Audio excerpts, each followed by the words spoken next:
Tonight on CFTK-TV, BC Health looks to recruit doctors from the United States, how aluminum plants are dealing with the ongoing tariffs, and Canada gathers in the Arctic for defense plans. Northwest BC's only television news team. We are CFTK-TV News. Hello, I'm Damien Smith, and thank you for joining us here on CFTK-TV. We begin today with news from the BC government, who are reaching out to American doctors to move to Western Canada. And despite having an immigration process, the government plans to reduce barriers drastically if a number of these doctors do in fact decide to move to Canada. Here is Robert Buffum of CTV News with this story. The trade war with the U.S. now includes health care, BC taking aim at American-trained doctors and nurses. An opportunity for BC to send a clear message to doctors and nurses who are working in the U.S.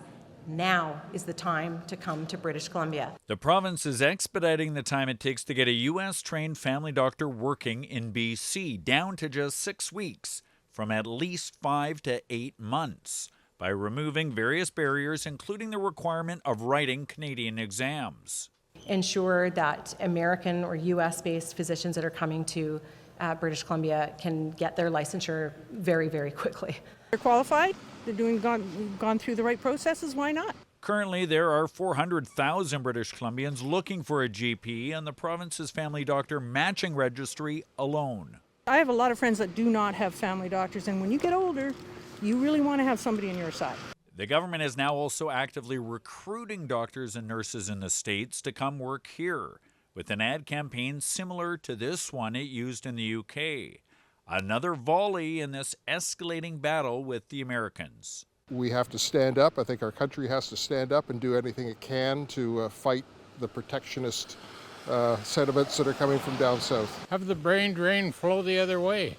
The BC College of Family Physicians welcomes streamlining and recruitment plans, but says other steps are needed to sustain foreign-trained physicians. To reduce specialist wait times such that, physicians, whether they come from the U.S. or elsewhere, are able to deliver the kind of care British Columbians need and deserve. And over in Ontario, Premier Doug Ford has put his stamp on the latest moves on our side of the border when it comes to the trade war and dispute for electricity use between the two countries. Mark Carney will also have a big role as Prime Minister-designate and will consult with Ford in the near future. Here's CTV's Judy Trin with more. Ontario rolled out electricity surcharges with tough talk. If the United States escalates, I will not hesitate to shut the electricity off completely. President Donald Trump did ramp up threats to double tariffs on steel and aluminum to 50% and make Ontario pay a financial price so big it would be read about in the history books. Less than 24 hours after implementing the electricity fees, Premier Doug Ford hit pause after a call with U.S. Commerce Secretary Howard Lutnick. Secretary Lutnick has sent out an olive branch to us to come down and immediately meet with him. As you know, there's a very strong man in Canada who said he was going to charge a surcharge or a tariff on electricity coming into our country. He has called and he said he's not going to do that. While Ford's move seems to have earned grudging respect from Trump, he's still planning to put in place 25% taxes on steel and aluminum from Canada. The White House says Ford backed down. It's not about backing down. It's about sitting around the table and negotiating. Conservative leader Pierre Poilievre posted that Trump's initial threat to double tariffs on the metals was another betrayal by the president of the long friendship between the two countries. 1 week ago, Canada put counter tariffs on $30 billion of American goods. Prime Minister-designate Mark Carney says those duties will remain in place until Americans show us respect and make reliable commitments on free and fair trade. With the Trump administration threatening to impose even wider global reciprocal tariffs in April, this analyst says cooler heads need to prevail. This stance that says that Canada should be strong and ready to respond and not get walked over. At the same time, this, of course, will make things worse for the economy, for the two economies. Premier Ford will meet with incoming Prime Minister Mark Carney. Then he'll travel to Washington with Federal Finance Minister Dominic LeBlanc. The two have meetings scheduled with White House officials on Thursday. And moving on to local news, similar to an announcement that Prince Rupert recently made, the town of Smithers is also offering a chance for local businesses in the downtown area to do some upgrades. Smithers is reintroducing their storefront Spruce Up program for 2025, which is a program that will allow businesses that apply and then later get selected to get funding that they could put towards either renovating or even redesigning their retail storefronts. And similar to Prince Rupert's version of the program, grants given out go up to a maximum of $5,000, and the funds were also provided by the Northern Development Initiative Trust. The deadline to apply for a grant is June 1st, and the application, alongside what costs can be covered by the program, is available on the Town of Smithers website. And at the end of February, the Vanderhoof RCMP closed down the community's local post office due to some concerns about some strange packages that the building received. And despite the packages only containing a non-toxic substance, the North District General Investigations Section is now in charge of the investigation and is asking for public help to try and find who sent these packages, along with the threatening statements that came with them and targeted specific employees of the area's school district. Anyone that has potentially any useful information that can lead to the case being solved is asked to call the Vanderhoof RCMP at 250-567-2222.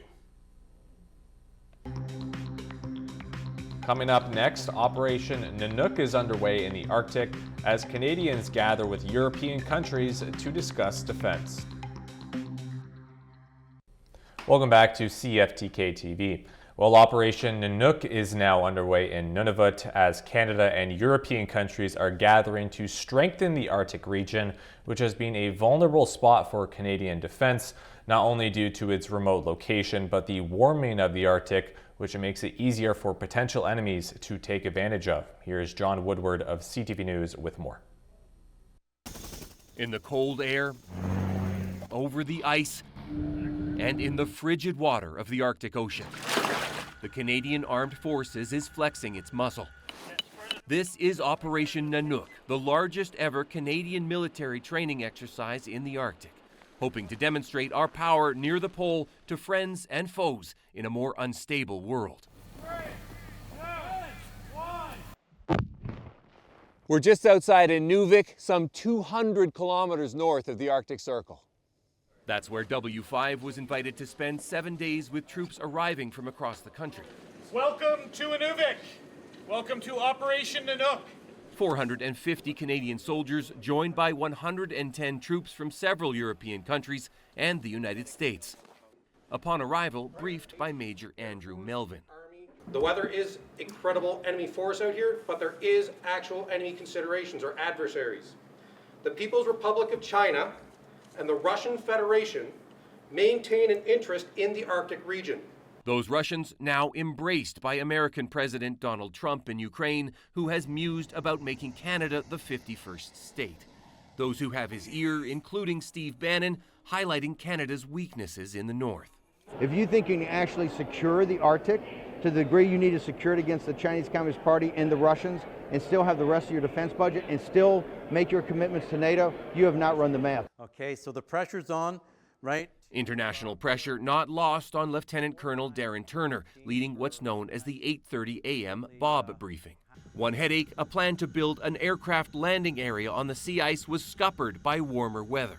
What we found was open water in February. You know, there's open water, so open water can be traversed, and so that allows possible incursion. That changes the strategic picture. That changes the strategic picture. A newly released assessment by Canada's spy agency flags the Arctic as attractive, strategic, and vulnerable. The challenge: the North is 40% of Canada's landmass, but less than 1% of its people. Canada's Defence Minister Bill Blair has announced 3 new support hubs in the Arctic for the military, augmenting forward operating locations such as Inuvik. The Inuvik Airport's runway has already been expanded to welcome military jets. Those improvements must only be first steps, according to Canada's Chief of Defence Staff. The Arctic is changing, the Arctic is evolving, and we can't rely on the environment now to protect us as well as it could in the past. So this is why we need to invest more, and we need to operate a better defense. Despite international turmoil, Americans like Colonel Rob Donaldson told us ties between soldiers appear to be holding. It's one of those things that brings us together, is just on the same common plane and being able to execute it successfully. So you're not annexing us or first stating us or anything like that? Absolutely not. Okay. Local leaders pleased to see troops planting the flag. 51st state, no. Canada, yes. Back in the briefing room, the soldiers say they're focused on the mission. Part of this operation was securing the northern warning sites and showing our presence in the north. For them, this is the training ground to show that Canada will defend the Arctic, and how. And not long after having to deal with them for a little while, a pair of northwestern BC communities have once again been subjected to local dust advisories. As was the case during last week, both Smithers and Houston were hit with these advisories, although they were not joined by Burns Lake this time around. Coarse particulate matter is also the reason for the advisories once again being put into place, and people dealing with respiratory and medical illnesses were advised to avoid straining activities while the dust lingers. And now we move on to your local weather forecast for tonight and for the week ahead. Tonight in Prince Rupert, it should be mainly cloudy tonight with a 30% chance of rain showers or wet flurries, and winds should be coming from the northeast at 30 kilometers per hour near the valleys and inlets, along with a low of +1. This week on the north coast should see some sun tomorrow with a chance of precipitation, then back to the usual for the next week with steady temperatures and rain throughout. However, on Monday, there is a chance for flurries as of right now. The high will be 7 degrees 3 times this week, and the low will be 0 degrees on Thursday and Sunday night. Tonight in Terrace, it should be mainly cloudy with a 60% chance of flurries later in the evening.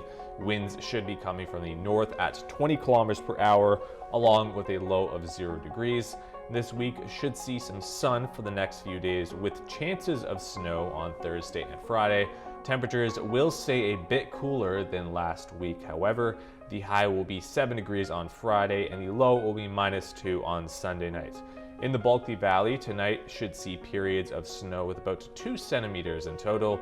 The low will be -10 with a wind chill of -4 in the evening and -13 overnight.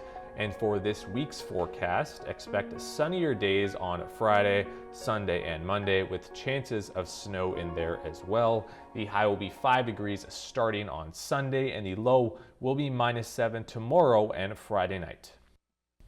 And now we take a look at your roadside report from around the Northwest. For additional updates, check out drybc.ca. Highway 16 has utility work near Rainbow Lake, construction north of Usk, utility work in Endako and slippery sections. Highway 37 has roadside brushing south of Terrace, compact snow from Bob Quinn Lake to Bell 2, water pooling from Tatoga Lake to 40 Mile Flats and compact snow. Highway 37A has bridge maintenance and slippery sections, and Telegraph Creek Road has compact snow and muddy sections throughout. And these are what the cameras were looking like from around the Northwest.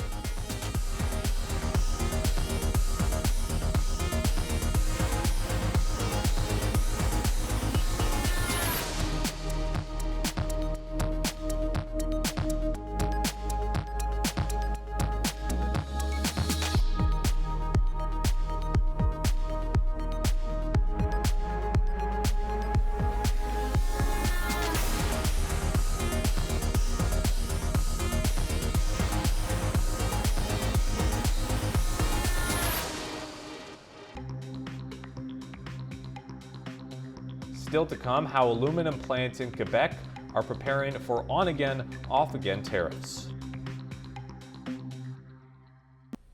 Hello again. Well, much like Kitimat here in the Northwest, Quebec finds itself in an uneasy position as a big exporter of aluminum to the United States. Unusual contracts are being canceled for a resource that the U.S. heavily relies on. Genevieve Beauchemin has the rest. In the heart of Quebec, a region that runs on aluminum, Trump's up and down, on and off tariffs delivered another jolt. Il y a de l'incertitude, oui. Lui, Trump, moi, je le connais. There's uncertainty here for sure, says Jean-Paul Pépin, born and raised in Bécancour. The town, along with neighboring Trois-Rivières, sits along the shores of the St. Lawrence, strategically located for exports. A major smelter, Aluminerie Bécancour, has been part of the landscape for decades. Other businesses manufacturing aluminum products have settled nearby. Les impacts sont majeurs.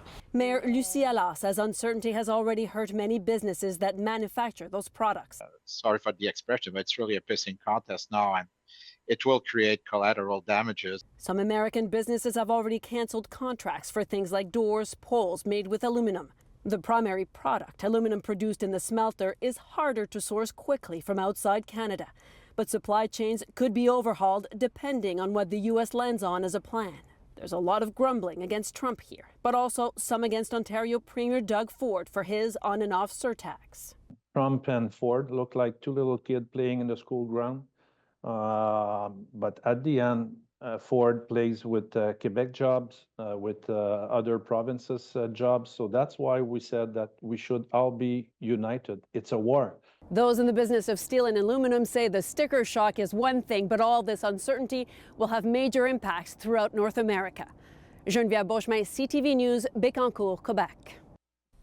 And now we switch to the automotive industry, where workers are on edge about their future on the Canadian side as Donald Trump looks to prioritize the manufacturing of his own cars in the U.S. Here's John Venevalley-Rao over in Toronto.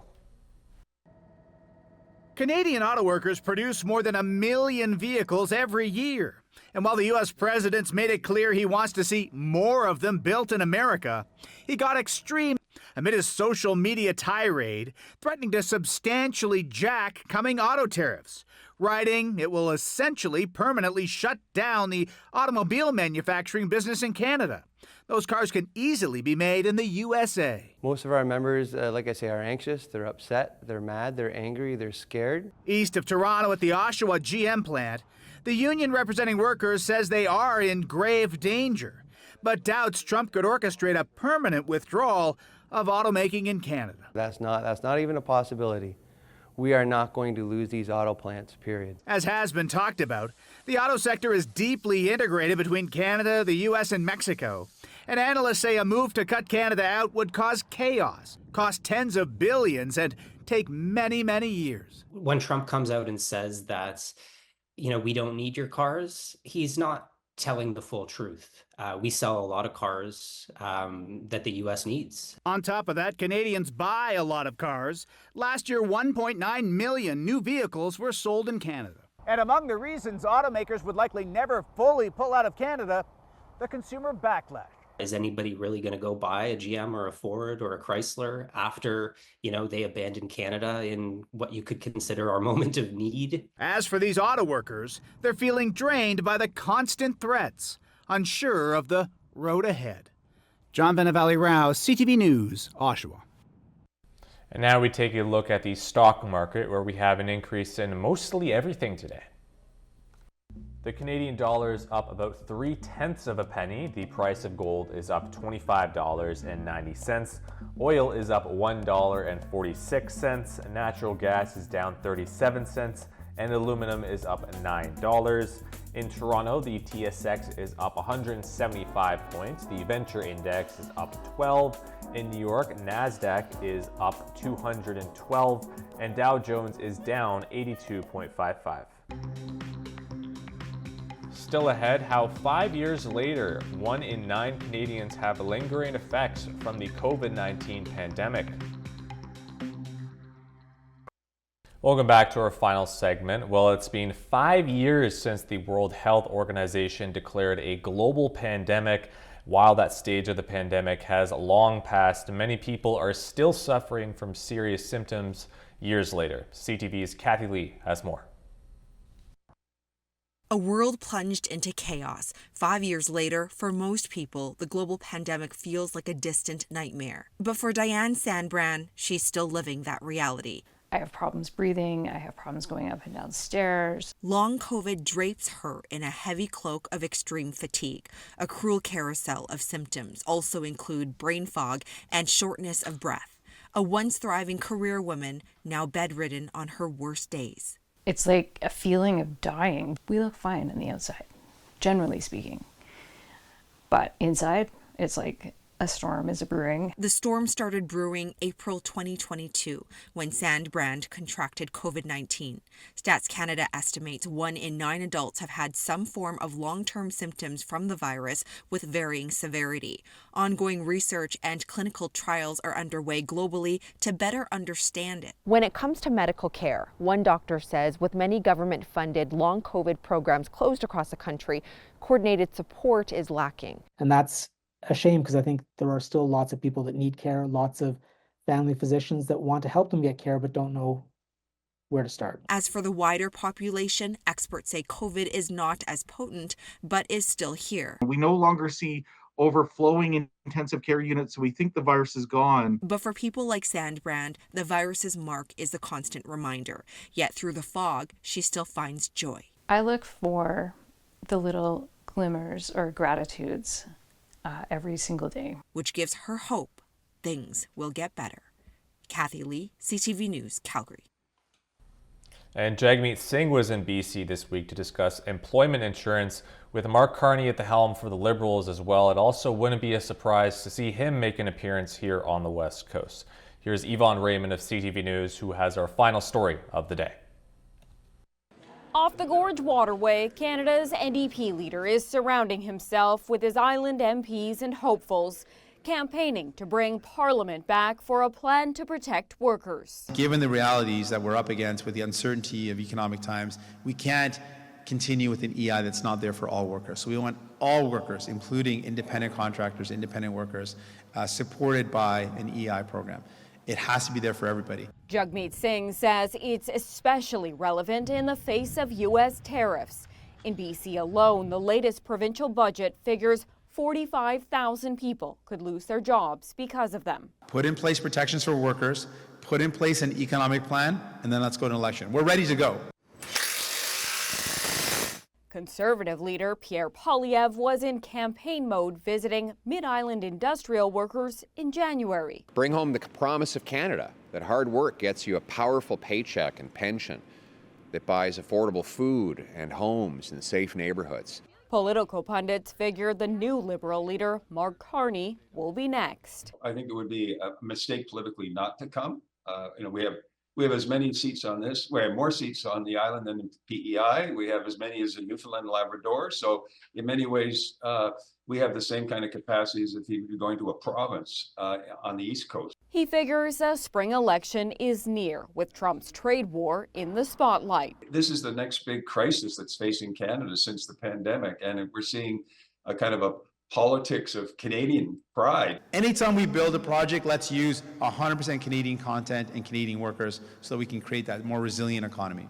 New Democrats are running with the momentum, arguing Canadians can't afford a government under its opponents. We're the party of working class and everyday people. Yvonne Raymond, CTV News, View Royal. That'll be all for the cast tonight. Thank you very much for watching and have a good evening.